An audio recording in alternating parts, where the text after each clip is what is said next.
What's up, guys? Jarod and Gabby back with another episode of the Kicks and Shit Show. Gabby, what is going on? I feel like I say this every week, but Gerard, it has been an emotional, like, corona coaster of a week. Let me tell you.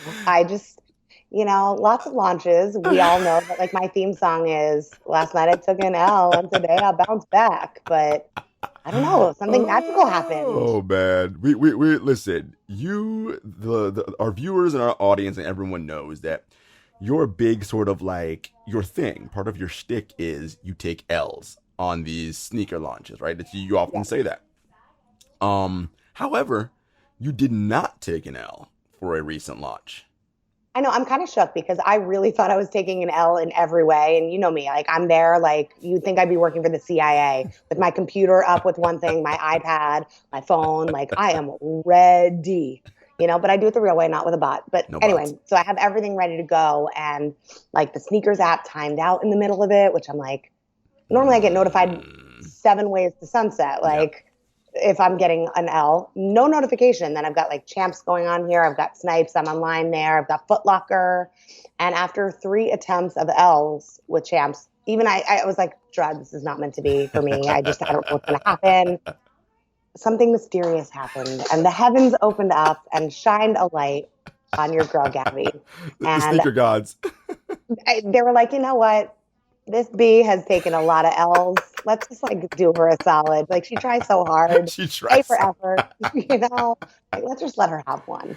A for effort, F for execution. So you average out to a C, right? So I mean, sometimes you get some, sometimes you don't. See you next launch when I take another L. How about that? So of course we're talking about the Concord sketches, right? It's a version of the 11s, the famed Tinker Hatfield design with the patent leather around the outer shoe.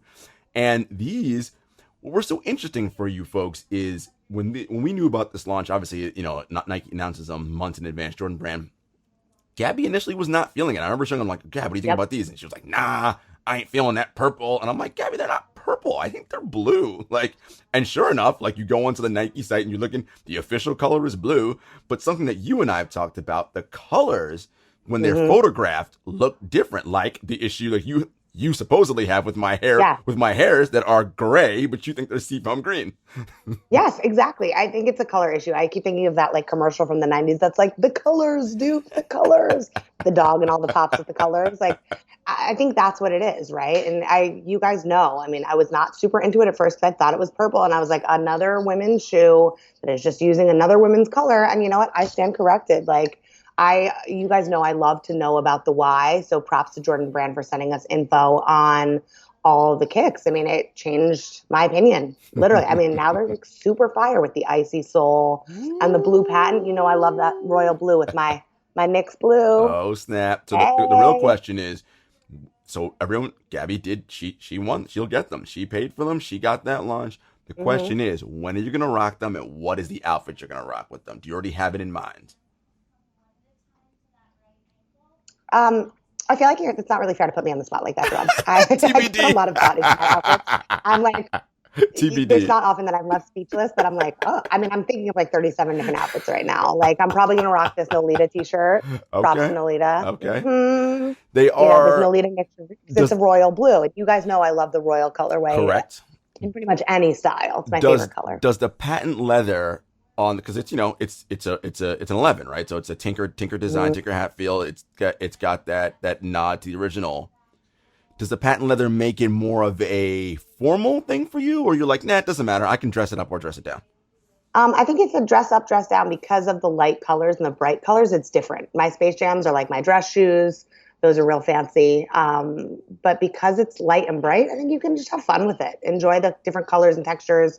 I mean, that's what's great about an 11 is that they're really versatile and flexible. So, and I think people should know these are a low, which 11 lows, which that's one of the pairs that I need to add to my collection is the 11 the Concord lows with the black patent leather. I just the high tops are great, but there's something about that low that I personally like. So I'm out there hoping that Jordan Brand doesn't kind of relaunch, because ain't nobody going on StockX and paying no resale price. I'll tell you that.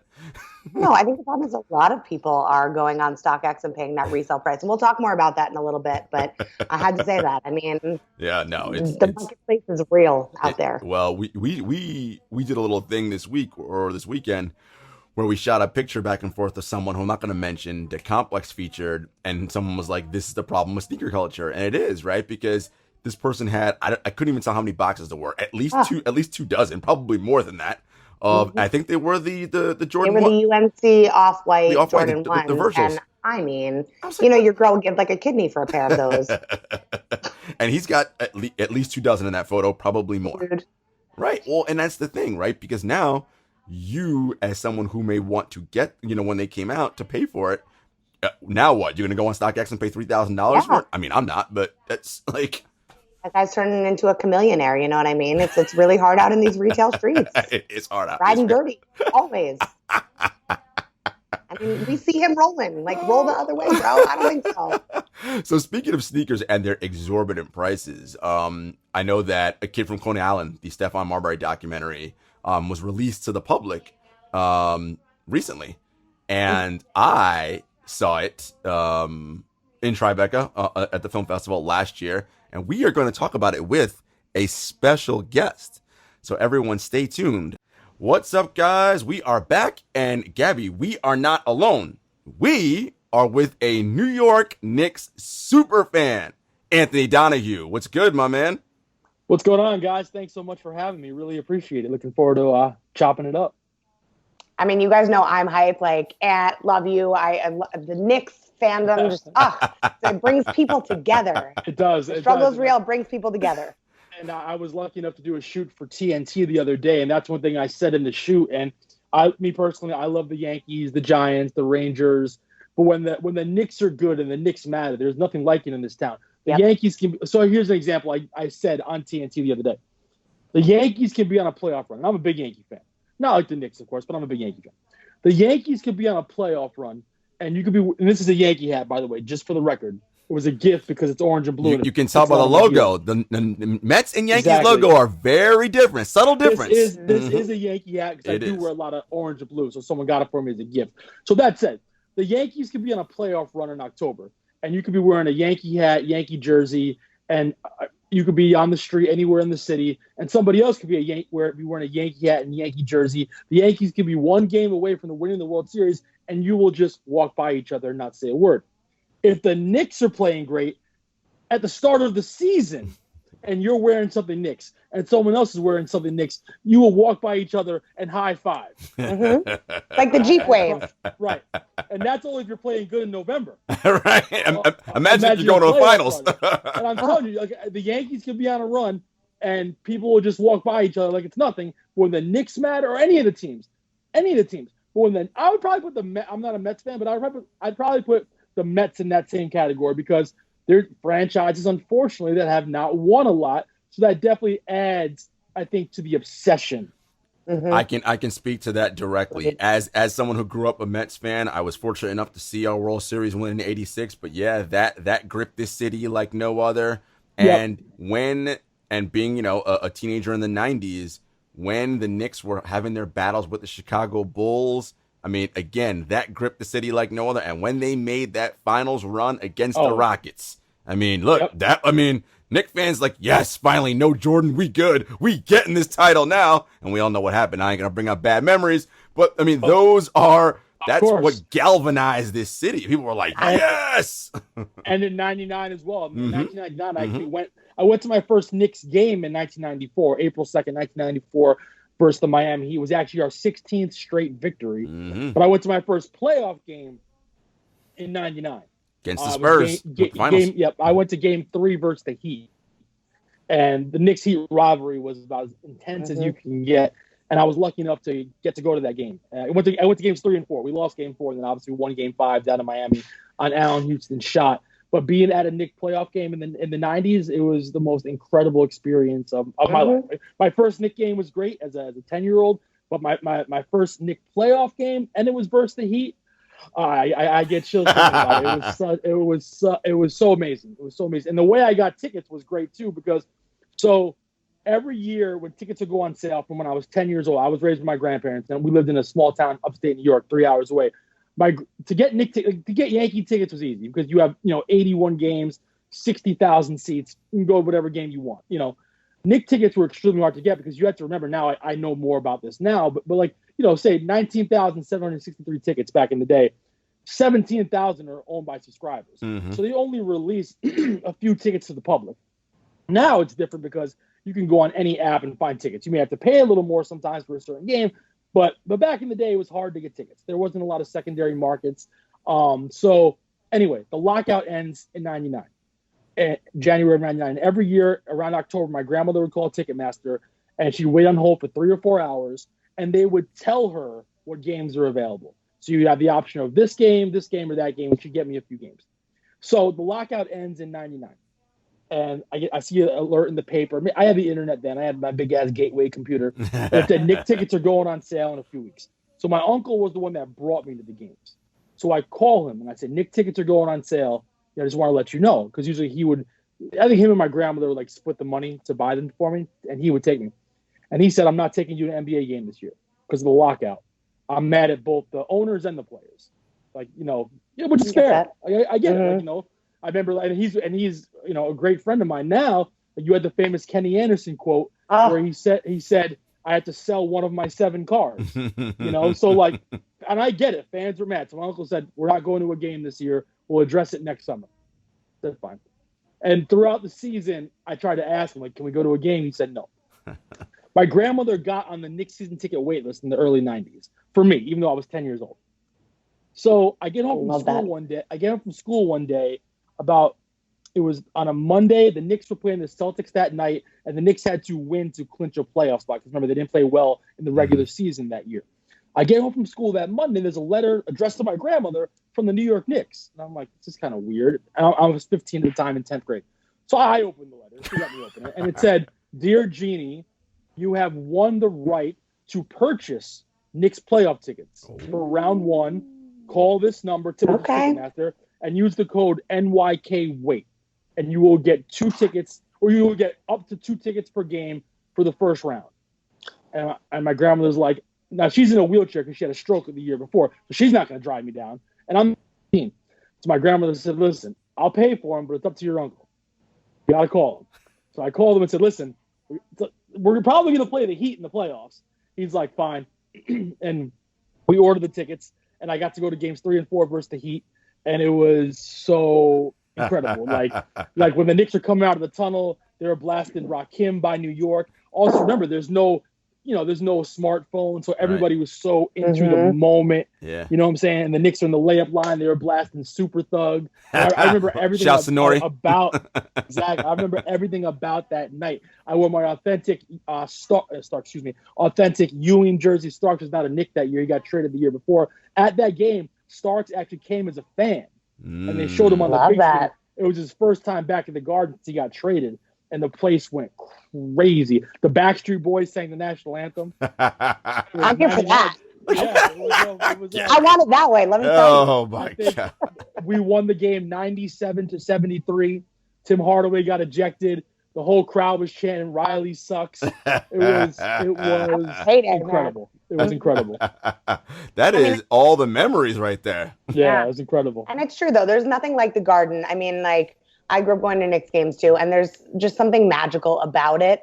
It's electric when the Knicks are in a groove, even if we've had a losing season, but we go on a run. There's just that energy and I've been to a bunch of different arenas. You don't get that anywhere else. No, same way. It's just not even close. Often imitated, never duplicated. A few that's close. I would say, as much as I hate them, Boston, Philly. They're loud Staples and Center crazy. can get if it's a game, but. Staples Center, wild bougie. Listen, the Clipper crowd. The Clipper crowd isn't. The Laker crowd is. I will say, being in media, right? I've been fortunate enough to see games at a lot of arenas all over the country, and one of the things that Madison Square Garden has is the history, right? Because so many of the other arenas are newer and they're newer constructions, right? They don't have that old school history that MSG has. Now, of course, MSG has done modern upgrades to certain parts, but the actual original building, right? That's the one, right? That's where Ali fought. That's where, right? It's still there. It's all of these, and you feel the history when you walk in. You're like, oh, like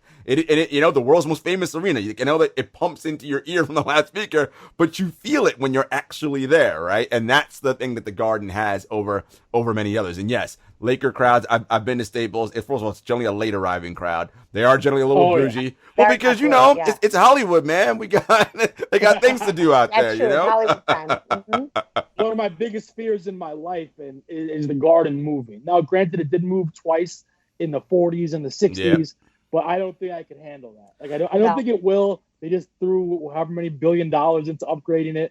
I don't think it will, but that's a fear of mine in life. The Garden moving. I the one thing I will say, you know, and you're I'll say this: the owner of your team is problematic to say the least, but he will not move the Garden. I don't think so. I don't think so. So that part you don't have to worry about. Changing so much, and I know they always want to make the train station bigger, so it's always been a fear of mine.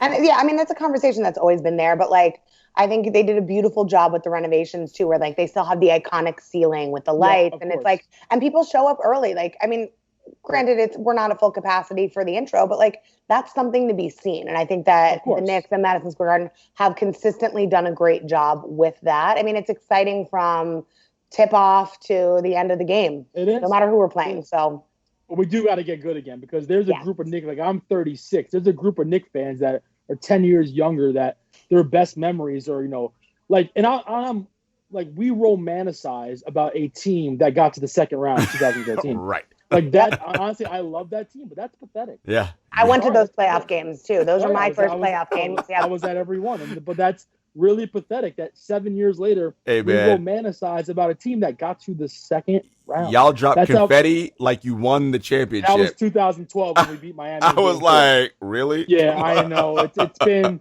like, obviously as a fan, and I've turned my Knicks fandom into a career the last 15 years. It's been incredible.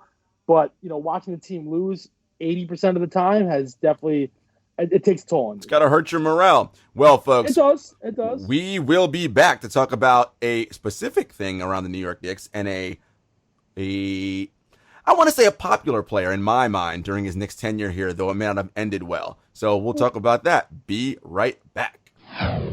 What's up, guys? Rod and Gabby, and we are back with our boy Anthony Donahue, super Knicks fan. So I teased this prior. Let's get into this documentary. A Kid from Coney Island. Of course, the star of that documentary won Stephon Marbury, Brooklyn's own, Lincoln High School. One of the greatest high school players I've ever seen in my entire life in person. Like, so good. Actually, so good. A better NBA career than most people remember. But it's people focus on the negative, right? The no Vaseline stuff, all of that, right? But dude, every team he left got better. Yeah. But dude was a lot better than I think people realize. But that was incredible. As a Knick, when he was a Knick, what were your memories of him, Anthony? So I've always been a big Stephon Marbury fan since he was at Lincoln, Georgia Tech. I always hoped the Knicks would get him one day. So I'll take you back to January 3rd. Hold on, or was it January 3rd? I'm so bad. 8th was his first home game. The 6th, January 5th. Monday, January 5th, 2004. At the time, the Knicks were bad for 3 straight years. It was the first time they've been bad in my life. Allen Houston's knee was all messed up. We had Keith Van Horn. So I was at Bronx Court on 161st Street paying a ticket. And the ticket was actually for drinking in the park when I was 17, and this ticket was 3 years later. So if you ever get a ticket for drinking in the park, people, pay it right away. Because I got this ticket just for the record. I got this ticket when I was 17, and I figured I'm Anthony Donahue. I don't need to go to court. I'm 17. And I ended up getting pulled over a few years later, and I had a warrant out for drinking a beer in the park. So that day was January. I paid the ticket. It all was good. I paid it, and I was leaving the courthouse, and I was wearing a Knicks Mitchell and Ness old school bomber jacket, which I still have in my closet. It's a dope jacket. Shouts to Mitchell and Ness. The only problem with this jacket is it's a double XL, and it was cool to wear a double XL in 04. Now not so much. Horrible. Yeah, now you got to do like a double XS. No, I'm sure I get get that it. Fit. Maybe one winter. So I'm wearing the jacket, and somebody says, "Did you hear who the Knicks got?" And I'm like, "I just left court. I don't have a smartphone yet. It's 04." And he's like, "The Knicks got Stephon Marbury." And you were like, and "What?" I lost my shit. Getting Marbury, I was at his first game as a Knick, January 8th, 2004 versus the Rockets. It was about as electric as Melo's first game, if not more. Mm-hmm. When Mike Wachowski announced him, they said, "Please welcome home Stephon Marbury." Mm-hmm. It was incredible. When the game started, within a matter of 3 minutes, the Knicks were down 35-2 or something like that.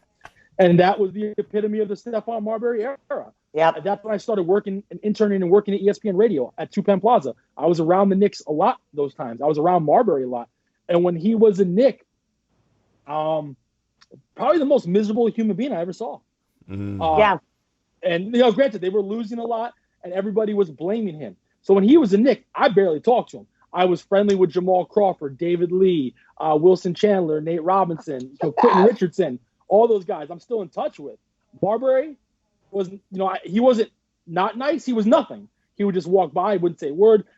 Now also Jamal Crawford, David Lee, guys like that, they weren't feeling the pressure Stephon Marbury was. Mm-hmm. So Right. I never crushed Marbury. I had a show around that time too.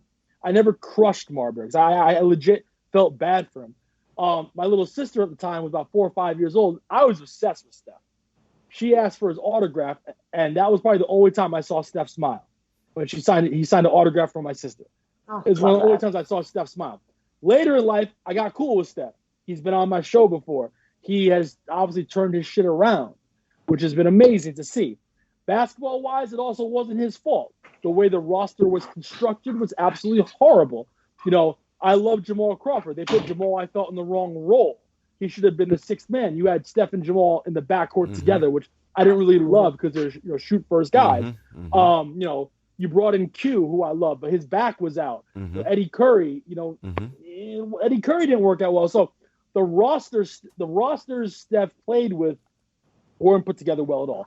And now as a point guard, should you make them better, make the game easier for them? Of course. The Larry Brown era, that was horrible. Again, that roster was horrible. Also, Larry, I don't think, did a great job.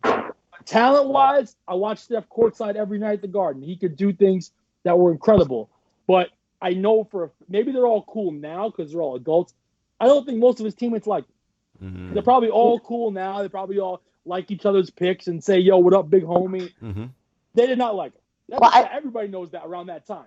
But again, he went to China in 2009, 2010, and totally changed his life. And I'm so happy for him because I do like Steph a lot. Yeah, and I think you make a good point about the documentary. And I said this to Jarod before the show, before we started recording today, is, for me, I had my Marbury jersey. I was so hyped that he came back to New York. And the way that things transpired during that era, I'm going to put it this way. My Starbury jersey is not even in my apartment. It's in my storage unit. So yeah, it was horrible. But I think the documentary does a really great job of explaining kind of the behind the scenes thing. And you're like, okay, well, to your point, you forget how great he was and all the amazing things that he did, not just his level of play, but the stuff off the court. And we'll talk about this in a little bit with his He donated $1 million to Katrina. Mm-hmm. Mm-hmm. Exactly. I have a Starbury sweatsuit from Stephen Barry's in my closet, actually. Mm-hmm. Oh, Stephen Barry's RIP. It's one of the things that I talk about all the time with athletes. And when you work in the media, and Anthony, you had a show and you've got spent time around a lot of different around NBA that players. Time, I had just started being around them, and I started to realize that they're normal people as well. Mm-hmm. So that's why I never bashed Steph too much because I knew he had the weight of the whole city on his shoulders. I was call screening at ESPN Radio, and if you said the name Stephon Marbury, all the lines lit up right away. Like him or Alex Rodriguez. You mentioned those two names, and the lines would light up.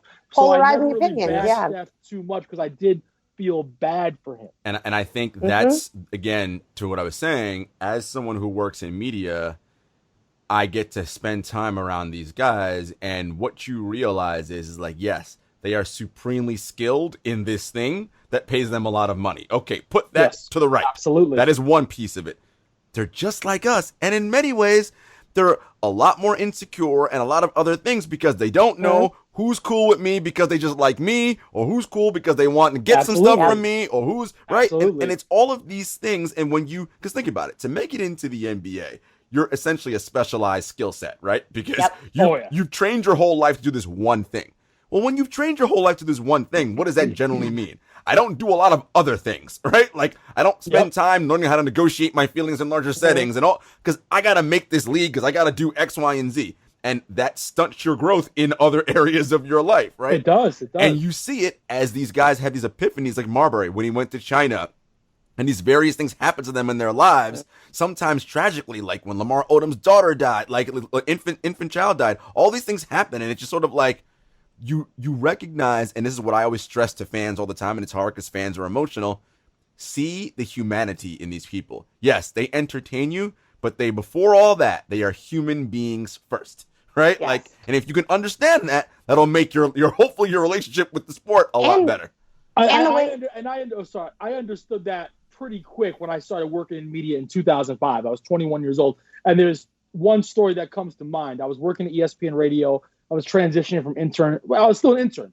It was December 2004. The Knicks lost. I have a photographic memory, Jarod, by the way. So I can tell. No doubt. It was a game in December 2004. The Knicks were playing the Pistons, who won the championship the year before. I was at the game, of course. And the Knicks dominated the whole game. Jamal lit it up, right? The last play of the game, when I remember correctly, we were up 1. I think there was like an 8-second differential between the shot clock and the game clock. Jamal takes a wild shot, and he misses. Long rebound. Pistons go the other way, get a bucket, and lose. And we lose. I couldn't sleep that night. The next day at ESPN Radio, I was so down. And Michael Kay, who was one of my heroes growing up, was becoming, someone I've known over the years, comes up to me and says, "What's wrong with you today?" I was like, "Man, we lost that game last night. I can't function right now." He's like, "A game in December, a month into the season." He's like, "Let me tell you something. If the Yankees go up to Boston in the middle of the season and get swept, they're fine." Right. I'm like, "Really?" He's like, "They're fine." Now, when they lost in the playoffs to Boston, that's different. But if they get swept 3 games in a row in the middle of the season, that's fine. They're fine. Fine. Yeah. Now, my fandom never changed, but that did help me because I used to not be able to handle losses in the middle of the season. So that conversation also made me realize that they're human too. Because then I'd be at these games. Sometimes I'd be in the locker room. I was 21 years old in the locker room with these guys, which I didn't really like the whole reporter thing for me. I kind of focused on being a fan, putting out content, which a lot of people had a problem with back 12, 13 years ago. But you'd see these guys after a loss and sometimes you'd want them more upset, but you realize, that they're human. Well, think about it, right? Go ahead, Gabby. I was going to say, I think it comes into that whole human aspect, right? But there's something about the Garden. It feels like the world's most famous arena, but the world's most famous stage. And I think, you guys know that I talk about LeBron a lot. I think that was a big factor in why he did not come to New York when he was younger. There's a lot of pressure. So, now that I'm old enough to really understand that, and I used to be that emotional fan as well, Ant. So I completely resonate with that. So watching that documentary on Marbury really took me back, and I was like, maybe I was a little emotional. I should relax, give the guy a break. Yeah. And you understand the amount of pressure and the amount of influence some of these big players have. I mean, even with the sneaker line, the Starbury kicks that were affordable, King LeBron says, "Oh no," and then it's like, you're done. No, it's interesting you mentioned the Starburys. And just really quick to wrap up the point about fandom. I mean, we all started that way, right? That's how we get into this. You live and die. As a kid, I remember, I would cry if the Mets lost a game, or or when the Lakers lost in the finals to the Celtics. I would cry, right? But as you get older, you're just like, this is just work, right? And now, as someone who's in the media, it's part of the thing. In baseball, 162 games, you lose 3 in a row. It's not that big of a deal. We'll get it back. And think about your life. You have bad days at work, don't you? That you don't put out your best effort. Mm-hmm. It's just how it is sometimes. It's so you live and die with it. My fandom and passion has not changed though. I just learned to channel some of my emotions, and especially also, unfortunately, being a Knicks fan, you kind of lose a lot. You learn. You learn. But Gabby, you mentioned the Starburys, and I wanted to draw an interesting parallel there. I loved Steph's idea with that, right? Because his point was, and as we all know this, we all like sneakers here. This is a sneaker pod. Sneakers don't have to actually cost 120, 180, 200. Yeah. They cost pennies to make, not pennies, but very small amount to make. So Starbury's idea about selling them for $15 so kids who couldn't afford to get it is a brilliant idea. Your point, Gabby, about LeBron saying, "Oh no, we're not doing that. Why would I sell a shoe for $15?" and basically, canceling an entire industry. I saw a parallel there with Under Armour, right? Remember when they signed Steph Curry, and for a moment there, Anthony, I'm sure you're not only a Knicks fan, you're an NBA fan. Curry was the most popular player in the NBA for a stretch, right? Yeah, he was. Then those ugly Chef Curry 2s came out.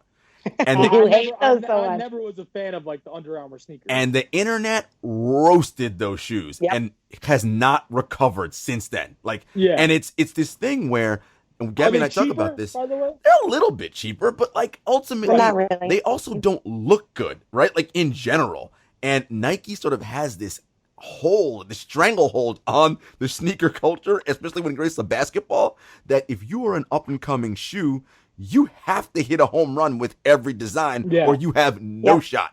Nike can literally put out shit and it won't matter because it's Nike, right? Because they have that lengthy track record. Your Under Armour, your Adidas, your New Balance, Puma, home runs every time, or we're every out. Shoe matters. Yep. Everything matters. I mean, that's what's interesting too about Lonzo's shoe when he put that out, the Zoe collection. It's like he went from the way other end of the spectrum as Marbury did, and it's like, let me make them like $90 million because I see that this hype piece culture is alive and well. And we're like, nah, they sell, right? For you? No, they trash. Not only did they not sell, there were manufacturing issues in production. They couldn't even. There was a whole bunch of shenanigans about it. Yeah, and it's interesting because. And Kevin Durant had said this right before he went to the Warriors when someone was saying, "Oh, what, are you gonna feel like competition with Steph for Under Armour?" And he goes, "Nobody wears Under Armours." And And it's the same kind of thing. But it's the reality. No one does wear Under Armours. There's a reason why every big time star that comes into the NBA, let's say there's 10 every year that are going to get their own, not necessarily signature shoe, but sign a shoe deal.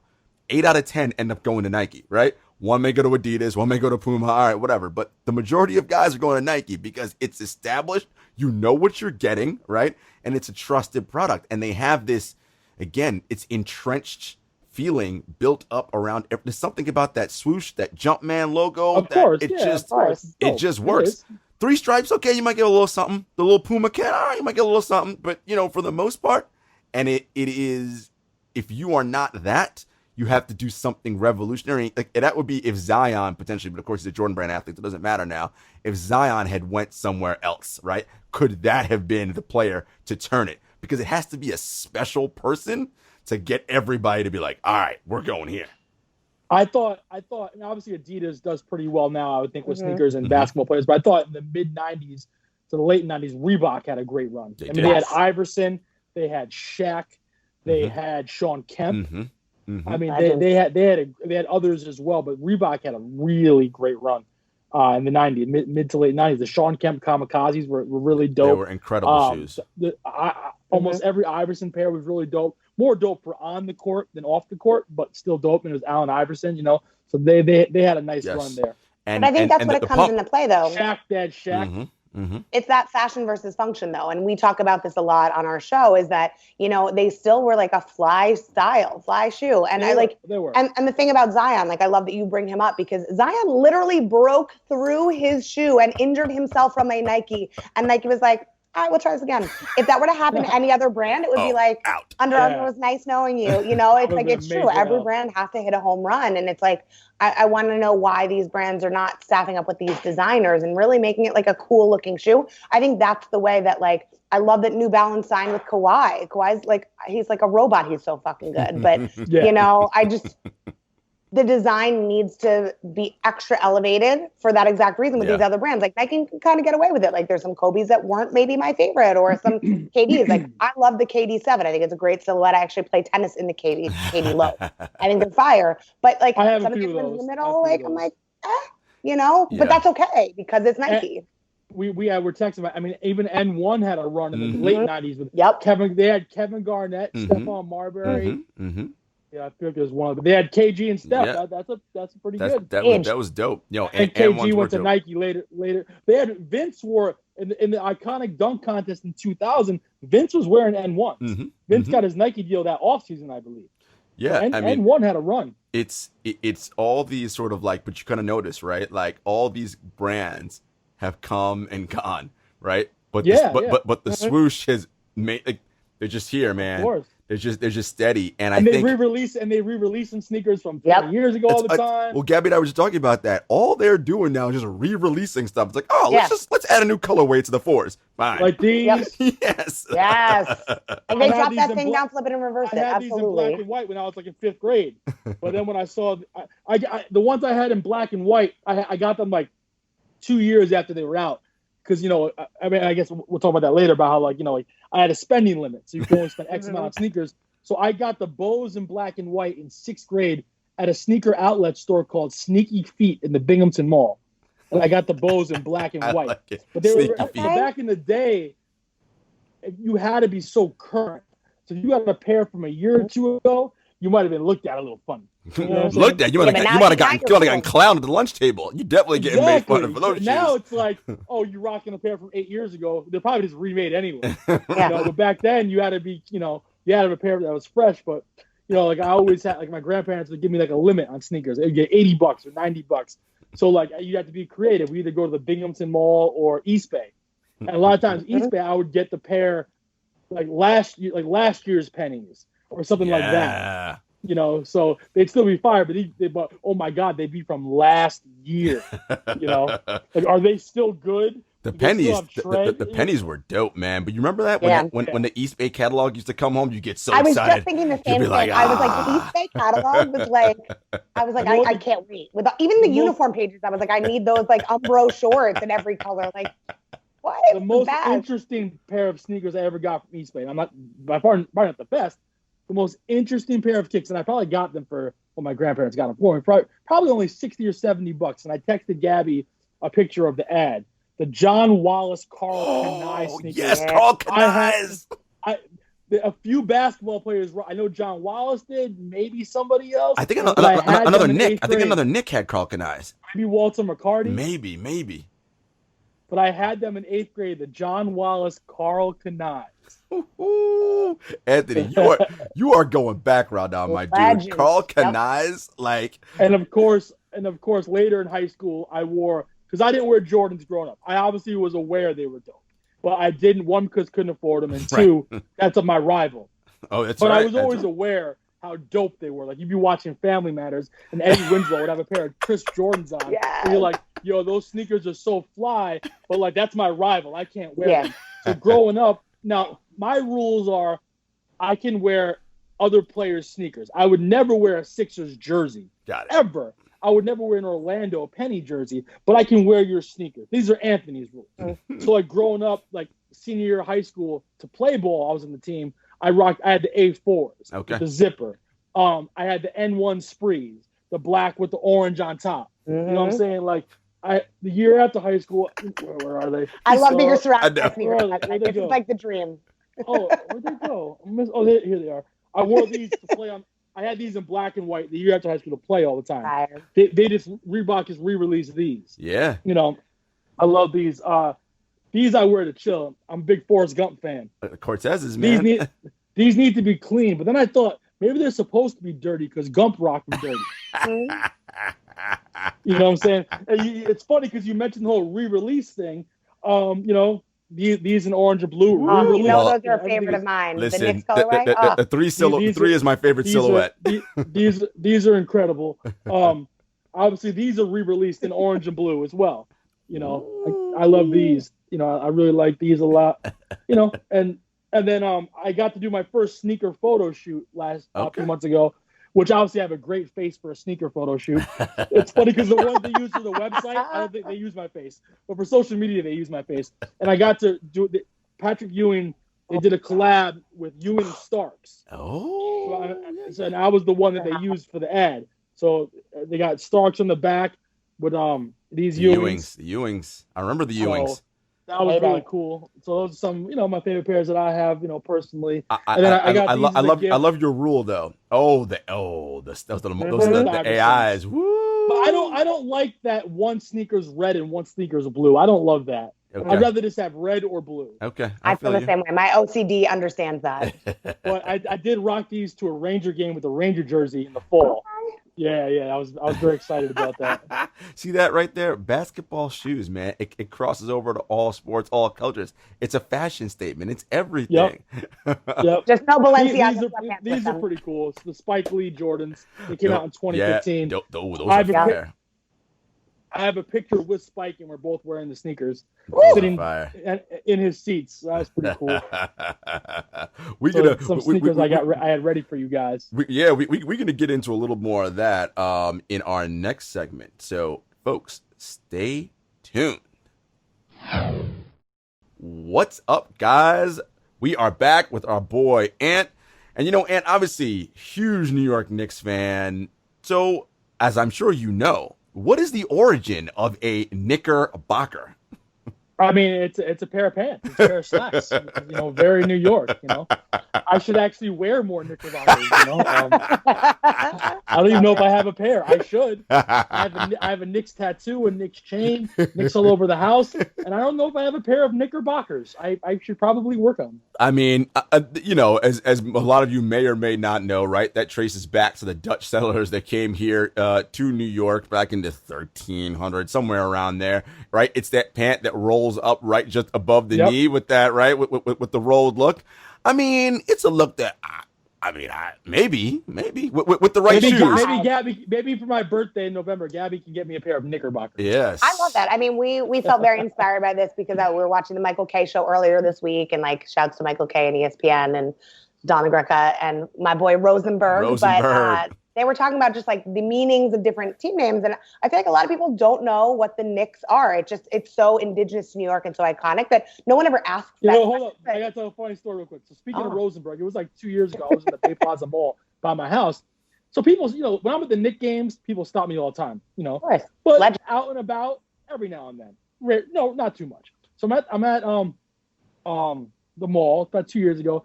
Dude, it wasn't the first time. This is kind of funny. Dude, two kids stopped me, but one kid says, "I love your radio show."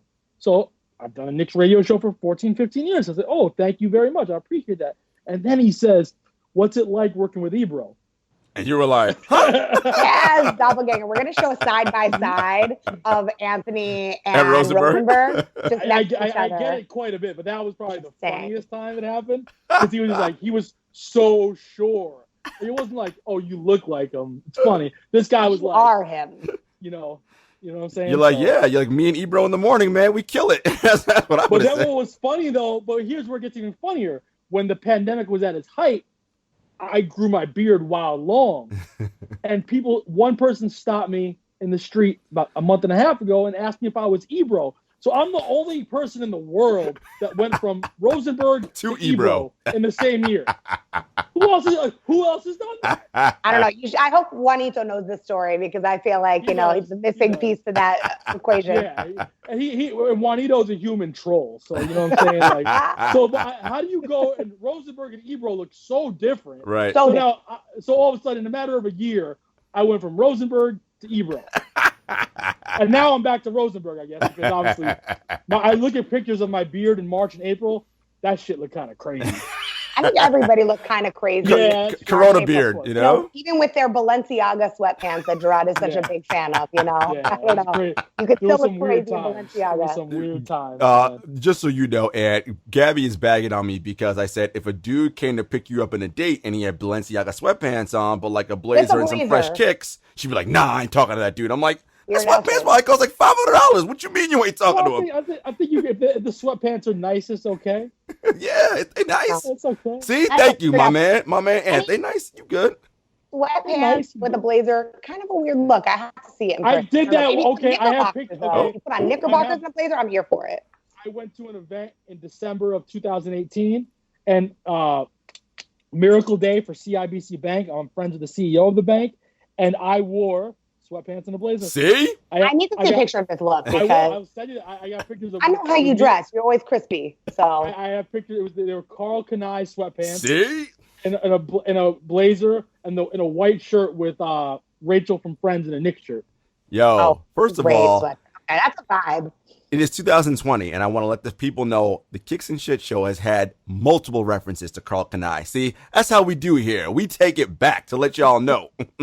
Yeah, I have a lot of Karl Kani gear. One of my friends does work with him, and they obviously re-releasing stuff over the last few years, so he sent me a bunch of stuff. I actually have a thing in my closet of double XL stuff I'm supposed to give to Spree. I still haven't given them to him yet. I'll get them to him eventually. You know, it's so funny. We're talking about clothes and sneakers and fashion. And one of the big things, obviously, as you said, re-release is the resale market, right? It's sort of what we're seeing now with sneakers, with the jerseys like that you're wearing, right? Like, yep. Because these original jerseys that you have and some of these sneakers, you can't buy them anywhere now unless they get re-released, or if someone has them on the secondary market and you're paying a 200, 300, 400% markup. Well, it seems that sneakers are always getting re-released. And on the jersey side, I guess you could say Mitchell and Ness re-releases them, but it's still not vintage. Yes. You know, Mitchell and Ness makes them exactly how they were made X amount of years ago, same material with the Mitchell and Ness logo, but it's not that jersey. Even though I love Mitchell and Ness. Sneakers seem to get, like I said, like these Bo Jacksons or the Jordan 3s that came out in fucking 1988. They're getting re-released every year. You know what I'm saying? So sneakers get re-released all the time. And depending on how it hits, makes it harder for the average person. But you know, I really like this pair. And then it comes out, and it's the next day, and you can't even find them. And a lot of people just gobble them up to sell them. Yep. You know what I'm saying? Like, there's no, like, you know, and I get it. You know, I've only paid one time for a pair of sneakers. I guess if you buy from Flight Club, you're paying secondary market, right? Technically. Yeah, so I really wanted the cement 3s. I always liked them. And I was going on vacation to California in a few days. It was in 2018. So I paid $240 for them instead of $200 at the store. Not bad, That's not bad. But I really wanted them for that LA trip. I just really wanted. I always like I said, like the Jordans back in the day. Even the black, obviously Mike always wore black and red because he was a Bull. I always was aware they were dope sneakers, just didn't wear them because that was my rival. But what's cool for me personally, because Jordan kicks are so dope, all those Jordans now they make in Nick colors. So like the 3s in orange and blue. Which ones did you clean for me? The 13s? Yeah, they're in white and blue. So some of those Jordans from back in the day, what's the one I had them in my room? The one pair that came out when he retired. The 10s, is that right? Yes, the 10s. I think so. That he never wore on the court? Yes, the 10s. They need to make them in orange and blue. Let me try. Those Knicks 3s, though, those are one of my favorite pairs. And it's funny. You guys know I don't love white sneakers. But like the Knicks colorway of the 3s, and you have those with you, right? Do you want to show them? I do. I'm a big fan of those, and I never wear my true blue. I love these sneakers. That elephant because I always like the 3s. I've always liked the 3s anyway.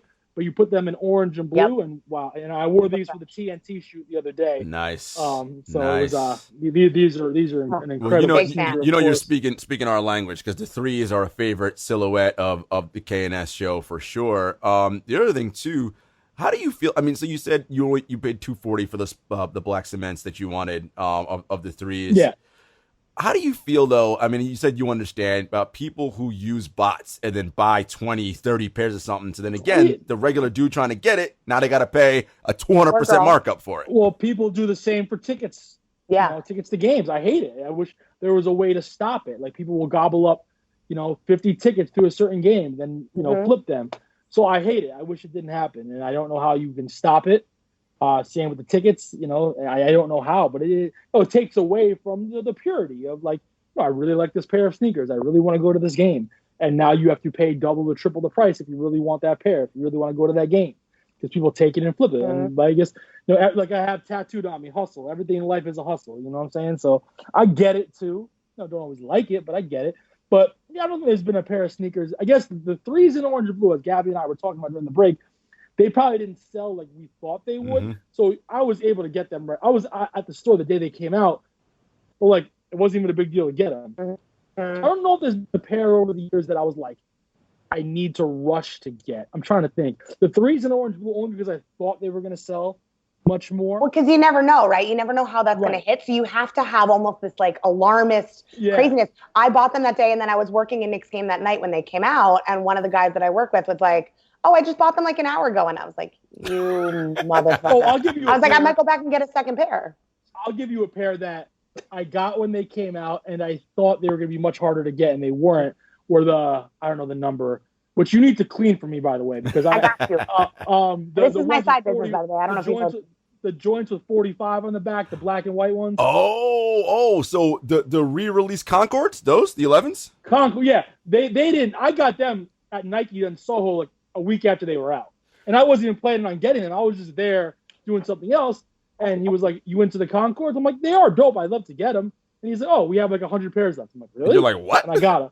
Yeah, so I bought them that day. But like that was a pair I think people thought were going to be so hard to get. I wonder if it's because it was the Nike store in Soho and not somewhere else. I think it's one of those places that people don't think. I remember. People don't think that some stores are going to sell out. I've experienced this. So like I love Air Maxes. And so I always try to get at least one pair from the Air Max Day collection. So I went to Champs in Times Square like a couple weeks after, and I had been looking for the 97s, the Air Max 97s everywhere, and that like have a Nike Day colorful print. And I was like, I see one on the shelf. I'm like, do you guys have this in a 7? And my size 7 always sells out real quick. Yeah. And they had it, and they were like, we get more pairs because we're a flagship. And people, so maybe it's the store you go to as well. But also people assume that they're going to be sold out, so they don't keep asking. So it's like if you don't get them in that moment, sometimes they'll restock and not say anything. So like, props to Champs. Like I've hit a couple times with Champs. That's when I got my black toe ones. Just on a whim, like a couple weeks after they launched, they had one extra pair at a 6.5, and like I can squeeze my little toes in there.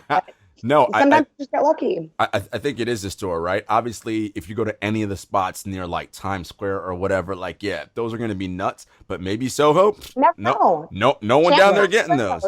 Times Square has never let me down. True. I always get them after. You do say that. They get a higher influx of inventory, so. It's like, I think sometimes for me, I have better luck when I go to the store, which is right now, as you guys know, always taking L's, except for this weekend. Speaking of the Nike store in Soho, is that open now? I don't know if they're open yet. Definitely one of my favorite stores in the city. I love going there. I love the energy there. They get a lot of the cool collabs too, like the lab collections. Yeah. When I was by the Garden the other day picking up pizza, I got there early, so the pies weren't ready yet. So I did go to Foot Locker on 34th Street just to walk around. I got a couple pairs of shorts, but it was cool. It's cool to walk around and see stores that were open. It's cool to be in a store again. So that's the other thing, right? You obviously love the store element of going to get shoes, right? Like I don't like everything. It's magic. Yeah. I will but I love going to the store and all that stuff. It's the energy, right? The smell you get when you open up that box, you take out the stuff and you put it on your shoe, right? It's just something about that versus, again, you get it online. I mean, it's just not quite the same, right? I did purchase my first pair of kicks the other day for the first time since February. Oh, what'd you cop? I was at the hospital with my sister who was in the hospital in Washington Heights.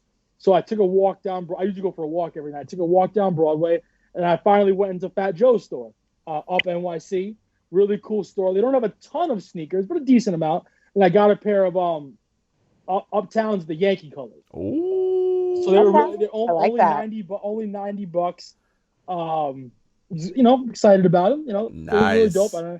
And it was the first pair of sneakers I got since everything kind of went crazy.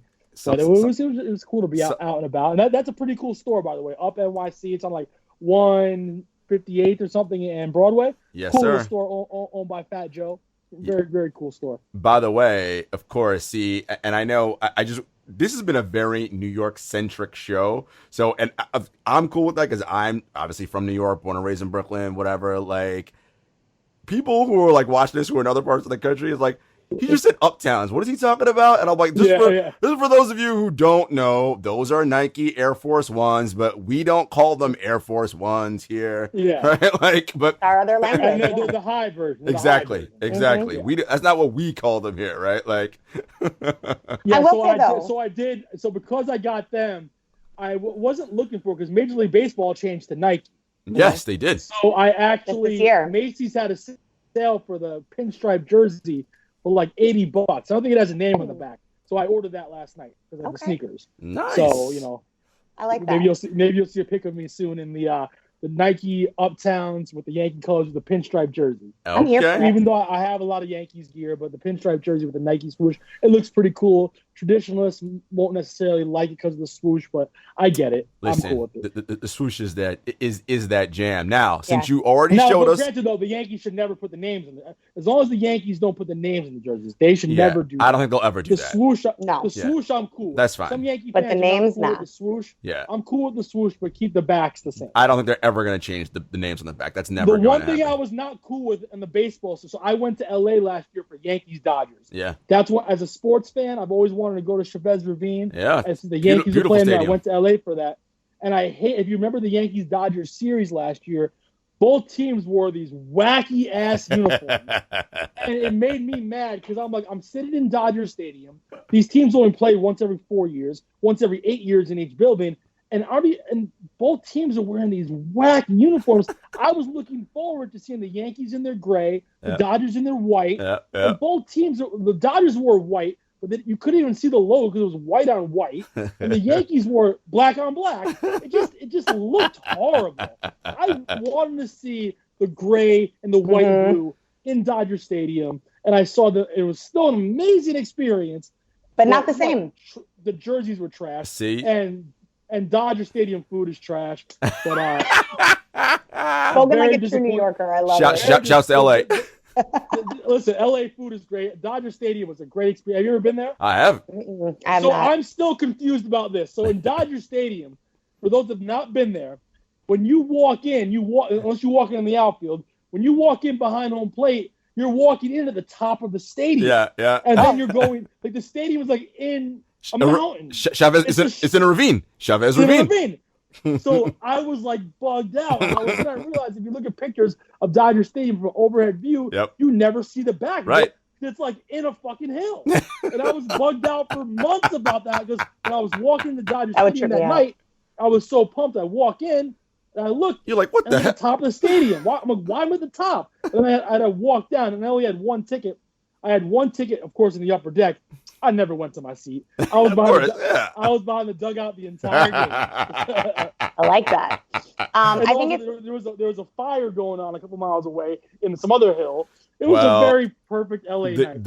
Listen, the part about that is no joke is that the wildfires in the foothills of LA are serious, man. Like, dude, nobody was blinking though. Because you were watching it's everyday occurrence. The plate. There's a fire a couple miles away. They're used to it. Everybody's just like, let's go. It's normal. It's normal. It's normal. One thing I do want to talk about though is I know obviously we are fans of going to shop in the store, but there's something about customs that it creates a different experience and collaborations that you can't get in a store. So I would love to talk about, I know Ant, and I have a pair because I heard about them from you, the 5-borough Knicks Adidas lows. Do you want to show those? I think those are super cool. And like for me, it felt like Christmas morning when they arrived because not only was it something that was unexpected and cool and different, and they were even cooler in person, but also I'm like, I got something that not a lot of people have. And it just had that other level of being special. Made a girl feel good. My friend Yaya was doing a campaign for Adidas. She asked me to help her out. And the only way to get them was through an app on your phone. So for me personally, you would find me at a Knicks game. For example, if you wanted this sneaker, I would scan your phone and then your order was taken. So I would tweet or put on Instagram, I'm going to be at the Knicks game tonight. If you want this sneaker, you have to find me. And like 30, 40 people found me over the course of like a couple games and ordered the sneaker. It was really cool. It's got the 5 boroughs on the back. You know, it says the 5 on the front. Just a really crispy sneaker. They're beautiful. Very New Yorkish. I haven't wore them that much yet, but I need to, and it's a really dope sneaker. Now, maybe I'll wear them today. Can I? Here's my question though. Can I wear these with Nike socks? Ooh, and my man. Listen, because I don't want to. I don't want to. And you know why you don't want to? Because you know it's wrong. You know it's wrong. You cannot mix your brands like that. And I realized in my sock drawer, all I have is Nike socks. Well, so no stance. So I need you to get some plain socks. There you go. Get some plain socks. See, that's the other thing with me, right? I can't go out and buy Puma socks and Adidas. Like, that's just too ridiculous. No, I get you a bunch of just regular socks with no things on them. Then you can wear whatever you want. I think like wearing Ewings with Nike socks isn't that big of a deal because I think Ewings is like in their own little. They're their own category. They're their own category. Yeah, no one, like Ewing is not a rival to Nike or Adidas. Right. But Nike and Adidas, Reebok, they're all rivals. Exactly. So, like, cannot be doing that. You could rock a Knicks sock though. Like I wear my 47 brand Knicks socks with it. I think one that's pair cool. of Knicks socks. I should have more. I only have one though. Gotta work on that. We'll help you with that. I do like those 5 boroughs. So you mentioned another pair when we were talking offline about just all the different sort of sneakers that came out. You talk about Kanais, but S. Carter, little Jay-Z throwback. Let's see those shoes, man. Like remember when Hove was in the sneaker game? I got these in 2004. One because I'm obviously a huge fan of Jay-Z back in the day, and also Jamal Crawford endorsed these, who the Knicks just signed at the time, and Jamal signed these for me actually back in 2004. I actually have an autographed jersey from Jamal over there, too. It says to Anthony on it. And this is a really cool sneaker. I rocked them a lot that year, these S dots. I also had the G units as well the summer before, which are definitely somewhere in the garbage now. But, these are cool. The G units actually look pretty cool, too, especially for 2003. Yeah. But these were dope. These are classic. I had them those. in all black as well, but I don't know where they are now. But, these are fun. These are fun. And like I said, Jamal wore them, so he signed them for me. Back when he was a Knick. You know what's so funny? You talked about the G units in 2003. Isn't it? And we talked about this a little bit. Isn't it so funny what was fashionable in 03 and now you're like, oh hell no. That's why I mentioned the Mitchell and Ness jacket when I was in court that day. Like the jacket's the double XL. Oh yeah. It looks horrible. I actually wore that jacket to Ewing night, February 28th, 2003. But it was supposed to be big back in 2003. Right. I was gonna say that was a vibe back then. Like even Jarod and I talked about this watching The Last Dance. I was like, "Yo, you could fit like 2 Michael Jordans in that suit." Of course. But that was the vibe. I'm like, it was. It just made the rest of their. And you had the 7 buttons up and down the suit. It was like it was crazy. What a time to be alive. Wouldn't be caught dead in those now, but no, now you got to wear Balenciaga sweatpants with your you see, now you're talking. All right, Ant, show us one more pair before we get out of here. One more. I'm gonna go with these again. The Gumps, the Cortezes. Woo! I'm such a big fan. These do need to be cleaned, but maybe I'll keep them dirty because Gump never cleaned. I don't think Forrest ever cleaned them. No, he did not. Oh. Jason Mark was not around. He back just then, kept running. And Forrest Gump is probably my favorite movie of all time. And I got these last year. I got them in Santa Monica, actually. Nice. I got these. And, I love them a lot. And I love Forrest Gump. I try to watch it once a year. Always cry at the end. It's a great always movie. Get mad every time Jenny leaves. Yep. Jenny, man. Jenny. No, it's interesting. The Cortezes, that fit in our classic category that we've been talking about, right? The Adidas Stan Smiths, the Puma low suedes. I mean, they say 1972 on them. Yeah, man. Cool. They are. These are, and in the summertime, I love a pair of low classic shoes like those. Crispy. Do they make these in other colors? Yes, they do. Yeah. They have white and black, obviously the white, red, and blue that you saw, and they did a special collab, a green one, for a Netflix show that you may or may not be familiar with called Stranger Things. They did it. Oh, look at your girl has them. They're not too expensive. I'm pretty sure they're they're much more affordable. Gabby, you got the Stranger Things Cortezes? Yeah. Oh, guess what you have to break out for the next show and tell. I've never seen Stranger Things. Nike really knocked that collab out of the park with just how they did the packaging, all the details were on point. So maybe I'll bring those out sometime. Next show and tell, you bringing those out. But listen, man, Anthony, we appreciate you, man. This has been incredible. Loved, first of all, your photographic memory, all of your Knicks fandom, everything coming out. This is dope, my man. Yeah, I got no notes with me or anything. Like, it's just me.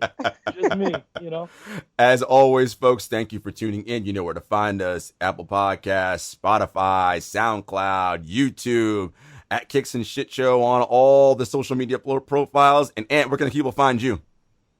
You can find me on social media, Twitter, Instagram, Anthony MSG. Love it. We'll see you guys next time. All right, man. Take it easy. Have a good one. Take care. Thank you.